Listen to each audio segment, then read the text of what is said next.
Assalamualaikum warahmatullahi wabarakatuh. Bismillah wa salatu wassalamu ala rasulillah wa ala alihi wa sahbihi wa man walah. Pada pertemuan kali ini kita akan melanjutkan materi kita di pelajaran tafsir. Pada kesempatan kali ini kita akan membahas tentang bab izalatul najasah, itu tema tentang menghilangkan najis. Kemudian juga nanti kita akan bahas tentang babul haidi, bab tentang haid. Tapi kita bahas materi yang pertama, yaitu tentang izalatul najasah, yaitu tentang menghilangkan najis. Allah Subhanahu wa ta'ala berfirman, wa anzalna minas sama'i ma'an tahura, dan kami turunkan dari langit yaitu air yang suci mensucikan. Qala As-Sa'di rahimahullahu ta'ala, berkata Syekh As-Sa'di, semoga Allah merahmati beliau, yutahhiru minal hadasi wal khabas, bahwasanya air tersebut yaitu air yang Allah turunkan dari langit mensucikan dari hadas wal khabas, dan juga kotoran, sesuatu yang jelek, wa yutahhiru minal ghissi wal adnas, dan juga mensucikan dari sifat ghish yaitu kecurangan, wal adnas, dan juga mensucikan dari hal-hal yang kotor.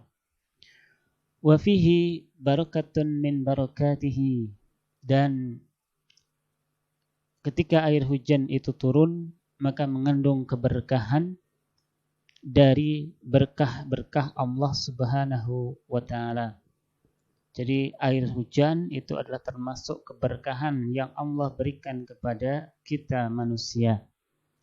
Annahu, bahwasanya Allah Subhanahu wa ta'ala anzalahu, menurunkan air dari langit tersebut, liyuhyiya bihi baldatan maita, untuk menghidupkan suatu negeri yang mati.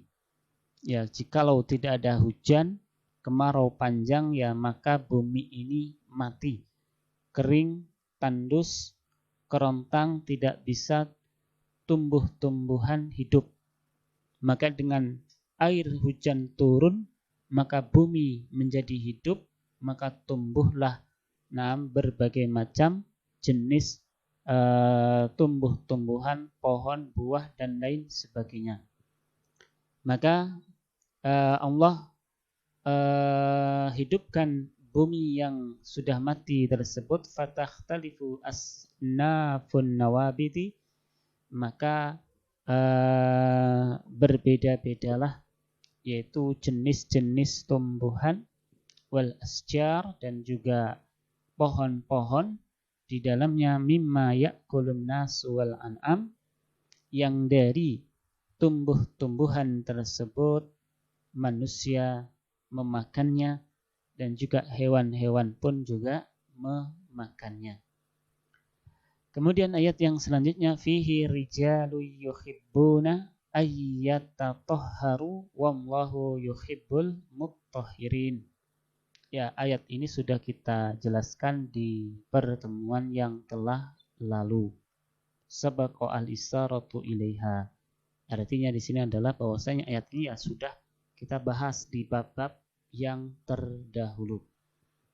Kemudian kita lanjut, yaitu bab yang selanjutnya, yaitu babul haidi, itu bab yang berkaitan dengan haid. Apakah itu haid?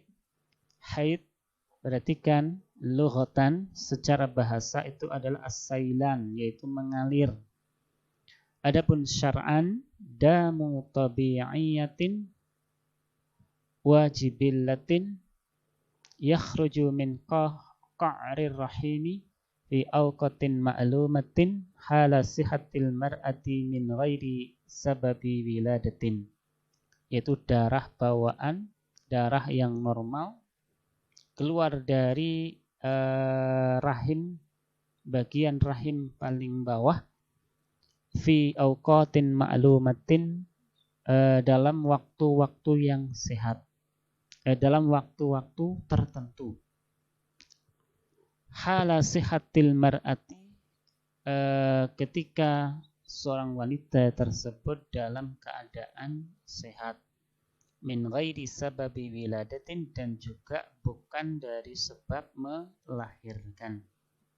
Jadi darah yang normal, darah yang bawaan keluar dari rahim bagian bawah pada waktu-waktu tertentu ketika seorang wanita itu sehat dan bukan dari sebab melahirkan. Karena kalau darah itu keluar ketika wanita itu sakit dinamakan darah istihadhah, dan ketika darah itu keluar karena sebab melahirkan maka dinamakan dengan darah nifas. Kemudian ayat 6, Allah Subhanahu wa taala berfirman, wa yas'alunaka 'anil mahidhi qul huwa adan fa'tazilun nisaa fil mahid wala taqrabuhunna hatta yatahurna fa idza tatahharna fa'tuhunna min haitsu amarakumullah innallaha yuhibbut tawwabina wa yuhibbul mutatahhirin. Berkata Imam As-Sa'di rahimahullahu ta'ala, yukhbiru ta'ala an su'alihim anil mahidhi. Jadi Allah Subhanahu wa ta'ala menceritakan, mengkabarkan, mengkisahkan tentang pertanyaan mereka anil mahidhi, tentang wanita-wanita yang haid. Wa hal takunu al-mar'atu bi khaliha ba'dal haidi kama kanat. Apakah seorang wanita bihaliha, dengan keadaannya, ba'da al-haidi, sesudah dia haid, kama kanat, seperti sebelumnya, qabla dzalika, sebelumnya. Jadi apakah keadaan wanita itu ketika dia haid itu sama dengan keadaan wanita sebelum haid? Atajtanibu mutlaqan kama yaf'aluhu al-yahud.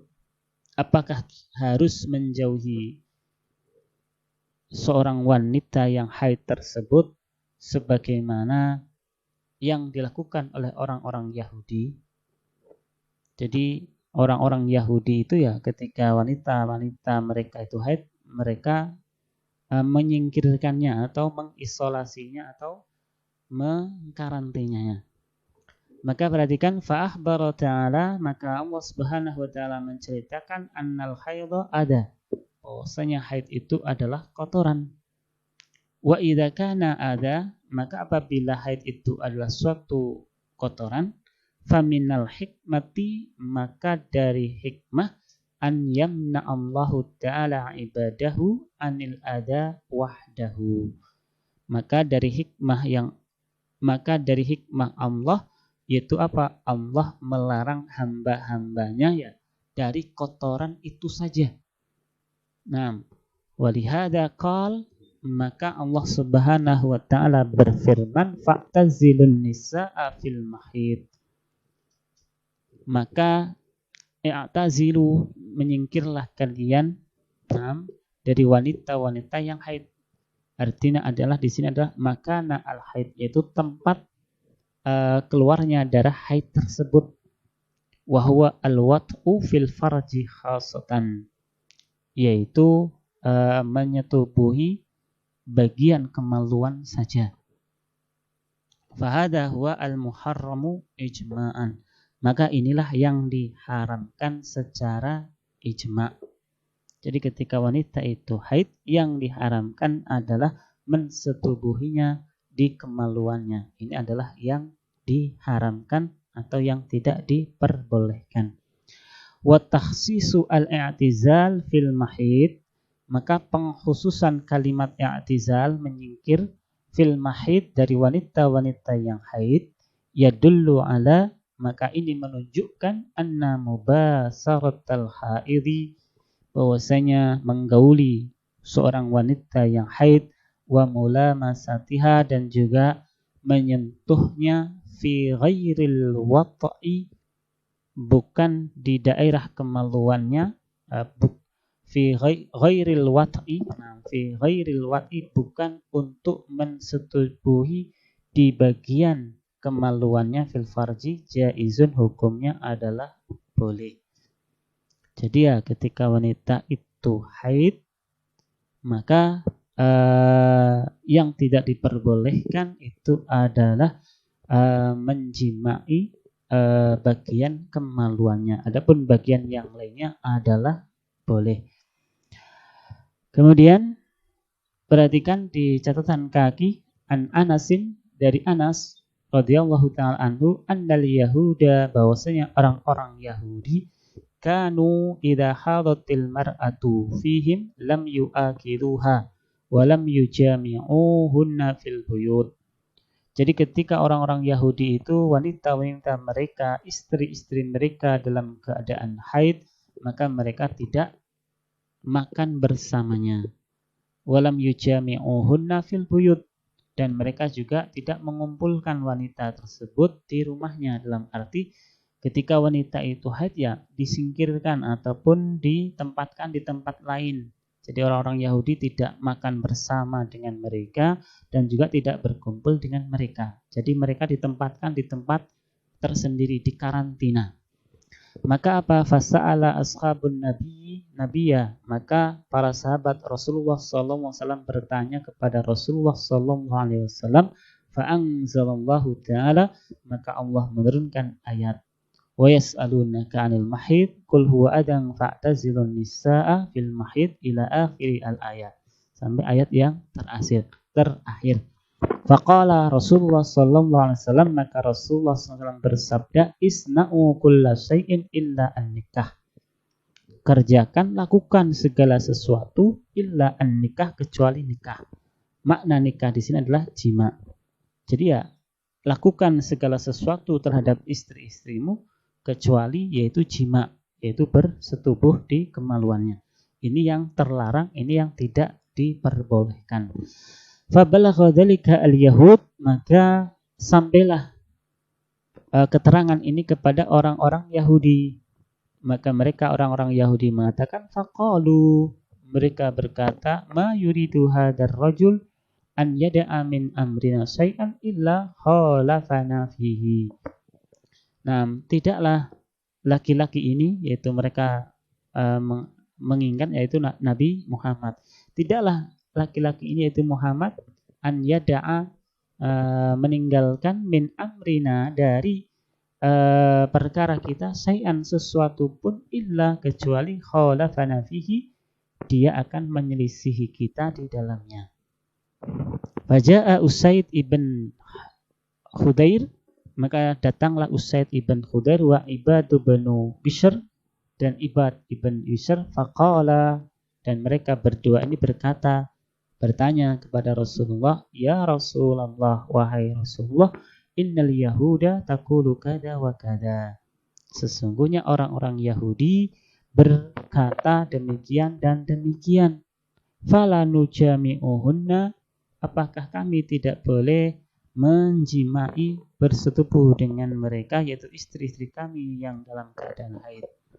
Fataghayyara wajhu Rasulillah sallallahu alaihi wasallam, maka berubahlah wajah Rasulullah sallallahu alaihi wasallam, hatta dhananna, sampai kami menyangka, angqad wajada alaihima, sampai kami menyangka bahwasanya Rasulullah SAW mendapatkan sesuatu dari kedua orang tersebut. Fa kharaja, maka kedua sahabat tersebut, Usaid dan Ibad, keluar, fastaqbalahuma hadiyatan min labanin ila Nabi sallallahu alaihi wasallam, kemudian fastaqbalahuma, kemudian menyambut keduanya, hadiyatan, yaitu hadiah, min labanin, dari Laban, ila Nabi sallallahu alaihi wasallam, kepada Rasulullah sallallahu alaihi wasallam. Fa arsala fi asarihima, kemudian Rasulullah SAW mengutus fi asarihima, dari bekas ataupun asar keduanya, fasaqahuma, kemudian Rasulullah SAW memberi minum kepada keduanya. Fa'arafa, maka kedua orang tersebut tahu dan paham alam yajid alaihima, bahwasanya Rasulullah SAW tidak marah ataupun tidak ada sesuatu yang terjadi di dalam diri Rasulullah karena sebab kedua laki-laki tersebut. Sahihul Muslim, ini adalah hadis dari Sahih Muslim, Kitabul Haid, dalam kitab bab haid. Bab yaitu bab tentang bolehnya jawazu ghuslil haid, memandikannya seorang wanita yang haid, ra'sa zaujiha, yaitu kepala istrinya, wa tarjilihi, dan juga seorang wanita itu boleh menyisiri, wa taharati su'rihima, dan juga sucinya bekas air minum wanita yang haid, wal ittika fi hijriha, dan juga boleh untuk bersandar di pangkuannya, wa qiraatil Qur'an fihi, dan juga boleh membaca Al-Qur'an di dekat wanita yang haid. Kemudian perhatikan, kita lanjutkan, lakin qauluhu, akan tetapi perhatikan firman Allah, wala taqrabuhunna hatta yatahurna. Nah, janganlah engkau mendekati mereka sampai mereka itu suci. Yadullu ala, maka ini menunjukkan annal mubasharata, menggauli wanita, fima qaruba minal faraji, dari sesuatu yang dekat dengan kemaluan, wa dzalika fima baina surati wa rubbah, yaitu antara surah yaitu pusar sampai rubbah yaitu dengkul ataupun lutut. Yang bagi tarkuhu, maka sebaiknya ditinggalkan. Kama kana Nabi sallallahu alaihi wasallam, sebagaimana yang dilakukan oleh Rasulullah sallallahu alaihi wasallam. Annahu idza arada an yubasira imra'atahu wa hiya haid, maka ketika beliau ingin menggauli istri beliau yang sedang dalam keadaan haid, amarha, maka beliau memerintahkannya antataziro, supaya memakai sarung. Fa yubasiruha, kemudian beliau menggaulinya.